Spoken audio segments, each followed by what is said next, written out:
आगे गए तो यमुना मैया उमड़ उमड़ के अपने प्यारे प्रियतम का दर्शन करने के लिए उद्यत हो रही थी, बहुत बेचैन हो रही थी। जैसे ही भगवान आए तो चरण छूने के लिए पहुंची यमुना महारानी, तब तक में उनके पिताजी डूबने लग गए। तो भगवान जी को पता चल गया कि ये चरण छूना चाहती हैं, अगर हम चरण नीचे नहीं किए तो हमारे पिताजी डूब जाएंगे। तो नीचे चरण करके एक लात मारे, शर्म नहीं आती? पिताजी डूबे जा रहे हैं, तुमको हमसे मिलने की पड़ी है। तो चरण नीचे कर दिए, माता रानी ने नमन किया और फिर से घुटने में उपस्थित हो गए। बोलिए वृंदावन बिहारी नाथ की। इस प्रकार से यमुना पार करके वसुदेव जी कहां पहुंचे? नंद भवन पहुंच गए, जहां योग माया के प्रताप से प्रभु के कृपा प्रसाद से सबके सब क्या कर रहे थे? सो रहे थे। जब सब सो रहे थे उसी में बाबा जी गए, लाला को सुला दिया और लाली को उठा लिया। मतलब बेटा को रख दिए और पुत्र को रख दिए, पुत्री को उठा ले आए। फिर से वापस आ गए, फिर से वही बेड़ी सब लग गया उनके हाथ में, फिर से दरवाजा बंद हो गया। सब जितने प्रहरी थे सबके ऊपर से माया का पर्दा हट गया। सब लोग अपने अपने सचेत अवस्था में, जो अचेत अवस्थाएं पड़े थे सबके सब सचेत अवस्था में आ गए।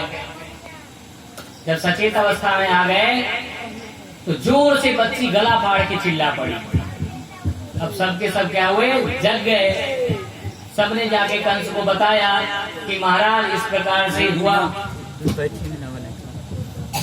अब उस बच्ची को लेकर के कंस के पास गए। तो कंस ने सोचा खतरा मोल नहीं लेना चाहिए, जिस तरीके से जो कृत्य हम करते आए हैं हो सकता है मेरा काल यही हो।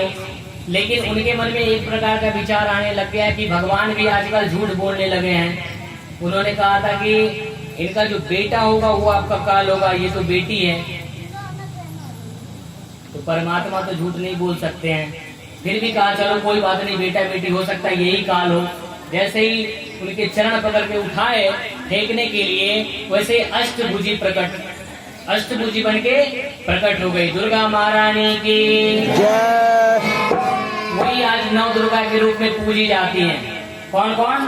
प्रथमं शैलपुत्री च, द्वितीयं ब्रह्मचारिणी, तृतीयं चंद्रघंटेति, कुष्मांडेति चतुर्थकं, पंचमं स्कंदमातेति, षष्ठं कात्यायनीति च, सप्तमं कालरात्रिति, महागौरीति चाष्टमम्। इस प्रकार से माता रानी घर घर में पूजी जाती हैं। वही देवी उन्होंने कहा कि हे अबुध कंस, आप मुझे मारना चाहते हैं, आपको तो मारने वाला कहीं और जन्म ले लिया।